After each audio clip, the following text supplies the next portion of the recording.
Inelegível, golpista e chefe de quadrilha segundo a PGR, um sujeito extremamente limitado, um sujeito que nunca fez nada por esse país, um sujeito que foi presidente, que ficou 28 anos como deputado aqui do Rio de Janeiro e nunca fez absolutamente nada, um sujeito que tirou a vida de mais de 700 mil pessoas na pandemia, um sujeito que debochou de vítimas da Covid quando imitou pessoas morrendo sufocadas. Um sujeito que usou seus fãs, seus seguidores, seus eleitores para o seu delírio de poder, e muitos desses bolsonaristas que foram usados, alguns estão na papuda e outros estão aí cheios de dívidas para pagar advogados porque estão cheios de processos, muitos estão aí com ansiedade e com depressão. E esse sujeito ainda tem a cara de pau de usar o nome de Deus, de usar as igrejas para justificar as suas barbaridades, a sua crueldade.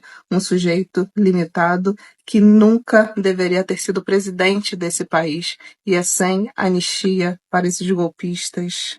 Rituais funerários são importantes, são processos importantes para a elaboração do luto, para o trabalho do luto, como diz Freud, não só por uma questão religiosa, mas também por um processo psíquico. O sujeito consegue elaborar a sua perda fazendo aqueles rituais. E quando o sujeito é impossibilitado de fazer o ritual de despedida, ele não tem mais dificuldade de fazer o trabalho do luto. E quando o sujeito não faz um bom trabalho do luto, aquela dor, aquele sofrimento se intensifica, ele não consegue elaborar a sua perda e essa perda pode se transformar em uma melancolia no sentido de uma depressão mais grave. Então, quando o sujeito é impedido de fazer os seus rituais por problemas financeiros, ou como ocorreu na pandemia, muitas pessoas não conseguiram velar os seus entes queridos e até hoje esse sofrimento se prolongou, até hoje eles vivem esse luto, essas pessoas não conseguiram elaborar o seu luto porque não conseguiram fazer os rituais funerários e nem o seu trabalho do luto.